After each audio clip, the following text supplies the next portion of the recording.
उत्तराखंड हल्द्वानी के एक थाने में पुलिस वाले पति और पत्नी को सामने बिठाकर घरेलू हिंसा के बारे में पूछताछ कर रहे होते हैं। तो पति कृष्णा सेन का जब नंबर आता है, पुलिस वाले जब उससे पूछताछ करते हैं तो वो कहता है, मैं तो लड़का हूँ ही नहीं, मैं तो एक लड़की हूँ। पुलिस वाले थाने में जब डॉक्टर को बुलाते हैं, उसका चेकअप कराया जाता है तो वाकई वो एक लड़की निकलता है। आखिर क्या थी उस लड़के की कहानी, जानते हैं आज के इस एपिसोड में। आदाब, नमस्कार, मैं नाजिम सिद्दीकी आज आपको जो सच्ची घटना सुनाने जा रहा हूँ, ये कहानी है उत्तराखंड में। एक जगह है हल्द्वानी, वहाँ की। उत्तराखंड हल्द्वानी में एक लड़की जो काफ़ी पढ़ी लिखी होती है, एमए कर रखा होता है, उसके पास फेसबुक पर एक फ्रेंड रिक्वेस्ट आती है। उस फ्रेंड रिक्वेस्ट में जो प्रोफाइल पिक्चर होती है, उस पर हॉलीवुड के एक मशहूर हीरो है जो जिसने टाइटैनिक मूवी में काम किया, उसकी पिक्चर लगाई होती है। अब लड़की भी उस हीरो की काफ़ी बड़ी फ़ैन होती है, वो उसकी फ्रेंड रिक्वेस्ट एक्सेप्ट कर लेती है। उसके बाद उनकी मैसेंजर पर चैट होने लगती है और कुछ दिनों के बाद वो अपना नंबर एक्सचेंज कर लेते हैं और महीने 6 महीने बातें करते रहते हैं फ़ोन से। उसके बाद वो लड़का और लड़की एक दिन मिलने की इच्छा जाहिर करते हैं। तो लड़का कृष्णा सेन उससे मिलने हल्द्वानी जाता है, बताई हुई जगह पर। वो जाता है टाटा सफारी, एक लग्जरी गाड़ी में, और अच्छे खासे कपड़े पहने होते हैं, महंगा फ़ोन होता है उसके पास, गजब से गॉगल्स डाल रखे होते हैं उसने, जिसे देखकर लड़की काफ़ी इम्प्रेस हो जाती है।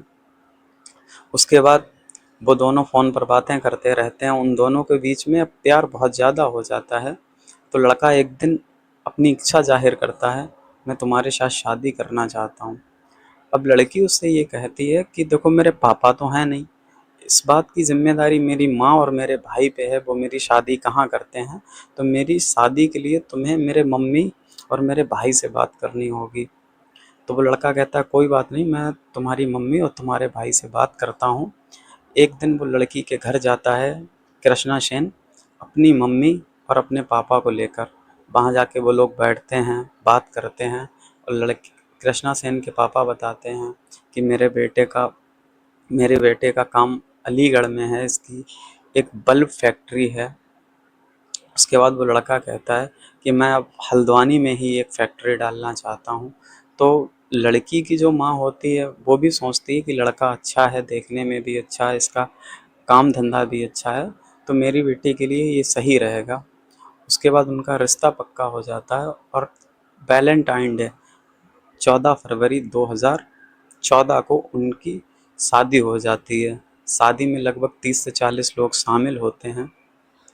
उसके बाद 2018 वैलेंटाइन डे 14 फरवरी वाले ही दिन वो लड़की पहुंच जाती है थाने में और रिपोर्ट दर्ज कराती है कि मेरे पति ने दूसरी शादी कर ली और मेरे साथ मारपीट करते हैं और दहेज भी मांगते हैं। पुलिस वाले उसकी शिकायत लिखते हैं और उसके बाद 498A डावरी, मारपीट, घरेलू हिंसा की रिपोर्ट लिख लेते हैं। उसके बाद थाने में उस कृष्णा सेन को बुलाया जाता है और दोनों को सामने बिठाकर जब बातचीत करते हैं, पुलिस वाले पूछताछ करते हैं, तो कृष्णा सेन जो वो होता है उसे बताते हैं कि तुम्हारे ऊपर ये धाराएं लगी हैं, तुम तो लंबे अंदर जाओगे। तो जो पति कृष्णा सेन होता है वो बोलता है कि मैं तो लड़का हूँ ही नहीं, मैं तो एक लड़की हूँ। पुलिस वाले जब ये पूछताछ कर रहे होते हैं तो उनके तो पैरों तले ज़मीन खिसक जाती है, और उधर उसकी पत्नी, वो तो बेहोश होने के कगार पर पहुंच जाती है कि आखिर ये बोल क्या रहा है। उसके बाद थाने में डॉक्टर को बुलाया जाता है। अब उसका चेकअप होता है, तो जो चेकअप की रिपोर्ट आती वो तो बाद की बात थी। दरअसल प्रकृति ने आदमी और लड़की के शरीर के बीच एक बेसिक सा डिफरेंस होता है जो चेस्ट से ही पता लग जाता है। शरीर के कुछ अंग ऐसे होते हैं, वहीं से पता लग जाता है, उसमें बहुत लंबी रिपोर्ट की ज़रूरत नहीं होती है। थाने में डॉक्टर आते हैं, वो क्लियर करके बता देते हैं एक लड़की है। अब पुलिस वाले जो अभी तक उससे बात कर रहे होते हैं, फिर वो सोचते हैं कि अब तो हम इससे बात भी नहीं कर सकते हैं, तो महिला पुलिस को आगे किया जाता है, वो उससे बात करते हैं। अब दोनों अपनी अपनी कहानी सुनाते हैं। वो लड़का लड़का कहें या लड़की कहें, कृष्णा सेन वो अपनी कहानी सुनाता है, उसकी पत्नी वो अपनी कहानी सुनाती है। अब इन दोनों की जो कहानी होती है वो एक करके जो कहानी बनती है, वो कहानी मैं आपको सुनाता हूँ। दरअसल उत्तर प्रदेश में एक जगह है धामपुर। वहाँ पर एक परिवार में एक लड़की का जन्म होता है, जिसका नाम रखा जाता है स्वीटी सेन। जब वो बड़ी हो जाती है तो वो लड़कों की तरह रहती है, लड़कों की तरह हेयर कट अपना करती है, लड़कों की तरह कपड़े पहनती है। यहाँ तक कि उसके जो दोस्त होते हैं, फ्रेंड होते हैं, वो भी लड़के ही होते हैं। तो घर वालों को लगा कि शायद आगे चल के ये नॉर्मल हो जाए, लेकिन उसने नहीं ऐसा किया। वो फेसबुक पे, इंस्टा पे कई सारे अकाउंट बनाता है, और ऐसे ही एक दिन वो उसकी फ्रेंड रिक्वेस्ट पहुंच जाती है हल्द्वानी की उस लड़की के पास। जब वो लड़की फ्रेंड रिक्वेस्ट एक्सेप्ट करती है, उसे बताती है, स्वीटी सिंह कहें या वो कहें, हाँ, कृष्णा सेन, जब उनकी बात होती है तो वो लड़की बताती है कि मैंने एमए कर रखा है। और हालांकि जो वो लड़का होता है कृष्णा सेन, वो भी बता देता है मैं इंटर पास हूँ। अब वो मिलते हैं, शादी कर लेते हैं 14 फरवरी 2014 को। उसके बाद शादी करके जब वो घर पहुंचते हैं, बात आती है सुहाग रात की। सुहाग रात की बात आती है तो वो दुल्हन बनकर इंतजार कर रही होती है रूम में। जब वो कृष्णा सेन रूम में पहुंचता है तो उसके पास ना जाके सीधा बाथरूम में पहुंच जाता है। वहां जाके चेंज करता है, एक नॉर्मल सी शर्ट पहनता है और नीचे शॉर्ट्स डाल लेता है। तो जैसे ही उसकी पत्नी उसे गले लगाना चाहती है तो वो मना कर देता है, कहता है मैं थक गया हूँ, मुझे सोना है, नींद आ रही है। तो लड़की भी सोचती है कि शायद इतनी भाग दौड़ हुई होगी शादी में, तो ये थक गया होगा। वो कुछ नहीं कहती और दोनों सो जाते हैं। अगला दिन होता है, जब रात आती है, फिर वो कोई ना कोई बहाने बना देता है, और 2-4 दिनों के बाद वो कहता है कि मुझे काम के सिलसिले में कहीं बाहर जाना है, 8-10 दिन लग जाएंगे। वो उधर चला जाता है, लेकिन उन दोनों के बीच में अभी तक शारीरिक संबंध नहीं बने होते हैं, जो एक स्वाभाविक क्रिया होती है हस्बैंड और वाइफ के बीच में। लेकिन उनके बीच में ऐसा कुछ नहीं होता है। पत्नी जितना ही उसके पास जाती है, कृष्णा सेन उतना ही उससे दूर भागता है। अब ये सिलसिला चलता रहता है। उसके बाद वो एक बार ट्रिप पर जाते हैं किसी धार्मिक स्थान पर।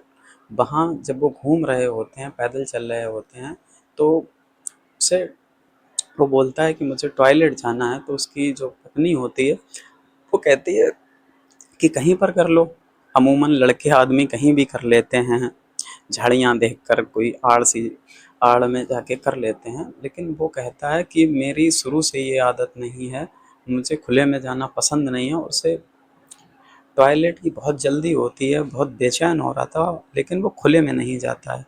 जैसे तैसे उसे एक टॉयलेट नज़र आता है, वहाँ जाके वो फ्री होता है।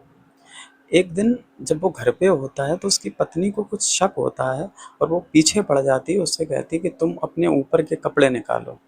अब वो मजबूर हो जाता है। जब वो ऊपर के कपड़े निकालता है तो उसका जो जो चेस्ट होता है वो नॉर्मल लड़कों की तरह तो नहीं होता है, लड़कियों की तरह होता है। तो वो कहती है ये क्या है? तो वो बताता है कि मैं इसी वजह से शायद अपने कपड़े नहीं निकालता हूँ, हार्मोनल चेंज की वजह से मेरी बॉडी ऐसी है। वो बाकायदा गूगल करके दिखाता है, और वो लड़की पढ़ी लिखी होती है, वो समझ भी जाती है कि शायद हार्मोनल चेंज की वजह से इसके शरीर की बनावट ऐसी है। अब ये ऐसे ही चलता रहता है।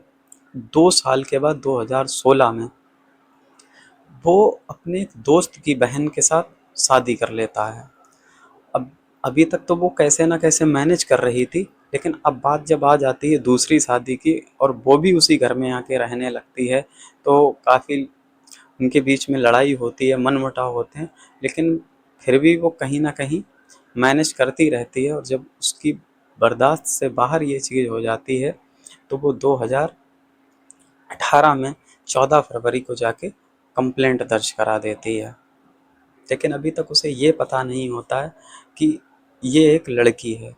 जब कंप्लेंट दर्ज कराती है तो पुलिस वाले उसकी जो दूसरी पत्नी होती है उसे बुलाते हैं, उससे पूछताछ करते हैं। तो वो ये बताती है कि इसने मेरे घर वालों से पैसे लिए हैं लगभग 4 लाख रुपए। तभी वो जो पहली पत्नी होती है वो भी बताती है कि इसने मेरे घर वालों से भी पैसे लिए हैं, शादी से पहले भी लिए हैं और शादी के बाद भी लिए हैं। जो दूसरी पत्नी है वो बताती है कि मुझे तो इसके ऊपर कुछ ही दिनों में शक हो गया था कि ये लड़का नहीं एक लड़की है। तो पुलिस वाले कहते हैं तुमने फिर कुछ किया क्यों नहीं? तो वो बताती है कि हमने कुछ इसलिए नहीं किया कि पहली बात तो इसने मेरे घर वालों से लगभग 7 से 8 लाख रुपए ले रखे थे। दूसरी बात, जब हमने इससे इस बारे में बात की तो इसने काफ़ी मुझे धमकाया और बताया कि अगर तुमने कुछ बोला, कहीं पर ये बात बताई, तो मैं तुम्हें भी मार डालूँगा और तुम्हारे घर वालों को भी नहीं छोड़ूँगा। तो मैंने भी सोचा कि अब ये बात मैं किसे जाकर बताऊँ? इससे मेरी और मेरे घर वालों की समाज और बिरादरी में काफ़ी ज़्यादा बदनामी होती कि तुमने अपनी लड़की की शादी एक लड़की के ही साथ कैसे कर दी। उसके बाद पुलिस वाले उन तीनों को बिठालते हैं। अभी तक जो वो पति होता है कृष्णा सेन, उसके ऊपर जो चार्ज लगे होते हैं, अब वो तो उसके ऊपर लग ही नहीं सकते। वो इसलिए क्योंकि वो लड़का नहीं एक लड़की है। बाद में पुलिस वालों ने उसके ऊपर 420 के चार्ज लगाए, उसे जेल में डाला गया और बाद में वो कुछ दिनों के बाद छूट भी गया। तो आज की कहानी में इतना ही। आप अपने विचार रख सकते हैं कमेंट बॉक्स में, जैसी भी ये कहानी आपको लगी है। आप बता भी सकते हैं कि अगली कहानी आप किस विषय पर सुनना चाहते हैं। आज की कहानी में इतना ही। मुझे इजाज़त दीजिए। जय हिंद।